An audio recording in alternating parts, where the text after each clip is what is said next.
भगवान श्री कृष्ण के चमत्कार और लीलाओं के बारे में कौन नहीं जानता। वे भगवान विष्णु के अवतार थे और जो चाहे वो कर सकते थे। लेकिन एक ऐसा अवसर भी आया जब श्री कृष्ण को रणभूमि छोड़कर भागना पड़ा, जिसकी वजह से उनका नाम रणछोड़ पड़ा। अब आप सोच रहे होंगे कि वे तो भगवान थे, फिर उन्हें किसी से भागने की क्या आवश्यकता। इसके पीछे एक बेहद रहस्यमय कहानी है जिसके बारे में शायद आप जानते होंगे। यह कहानी कुछ इस तरह है कि एक बार मगधराज जरासंध ने भगवान श्री कृष्ण को युद्ध के लिए ललकारा, किंतु वह अकेला नहीं था। उसने श्री कृष्ण के खिलाफ युद्ध के लिए यवन देश के राजा कालेवन को भी अपने साथ मिला लिया। दरअसल कालेवन को भगवान शंकर ने यह वरदान दिया था कि न कोई चंद्रवंशी और न ही कोई सूर्यवंशी उसको युद्ध में हरा सकता है। कालेवन को ना तो कोई हथियार मार सकता था और ना ही कोई उसे अपने बल से हरा सकता था। भगवान शिव से मिले इस वरदान की वजह से कालेवन खुद को अमर और अजय समझने लगा था। उसे लगने लगा था कि उसे कोई भी युद्ध में हरा नहीं सकता, न ही मार सकता है।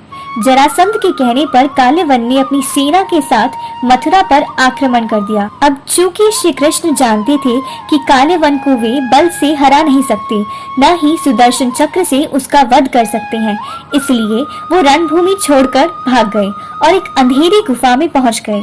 श्री कृष्ण जिस गुफा में जाकर छुपे थे उसमें पहले से ही इक्ष्वाकु नरेश, मांधाता के पुत्र और दक्षिण कोसल के राजा मुचकुंद गहरी नींद में सोए हुए थे।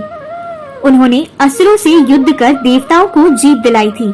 लगातार कई दिनों तक युद्ध करने की वजह से वे थक गए थे, इसीलिए इंद्रदेव ने उनसे सोने का आग्रह किया और उन्हें यह वरदान भी दिया कि जो व्यक्ति उन्हें निद्रा से जगाएगा वह जलकर भस्म हो जाएगा। राजा मुचकुंद को मिले वरदान की बात श्री कृष्ण को ज्ञात थी, इसीलिए वो कालेवन को अपने पीछे पीछे उस गुफा तक ले आए जहाँ राजा मुचकुंद सोए हुए थे। श्री कृष्ण ने कालेवन को भ्रमित करने के लिए अपना पीतांबर राजा मुचकुंद के ऊपर डाल दिया। राजा मुचकुंद को देखकर कालेवन को लगा कि वो श्री कृष्ण ही है और उससे डरकर अंधेरी गुफा में छुपकर सो गए हैं। इसीलिए उसने श्री कृष्ण समझकर राजा मुचकुंद को नींद से उठा दिया। जैसे ही राजा मुचकुंद निद्रा से उठे, कालेवन जलकर भस्म हो गया।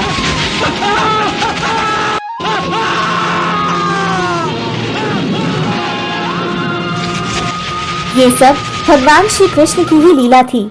उन्होंने महाभारत के युद्ध में गीता का उपदेश देते हुए भी कहा था कि सृष्टि में जो कुछ भी होता है उन्हीं की इच्छा से होता है। कालेवन का अंत भी भगवान श्री कृष्ण की ही इच्छा से हुआ। यदि आपको ये वीडियो पसंद आई हो तो please don't forget to like, share, comment and subscribe. Thanks for watching. जय श्री कृष्ण।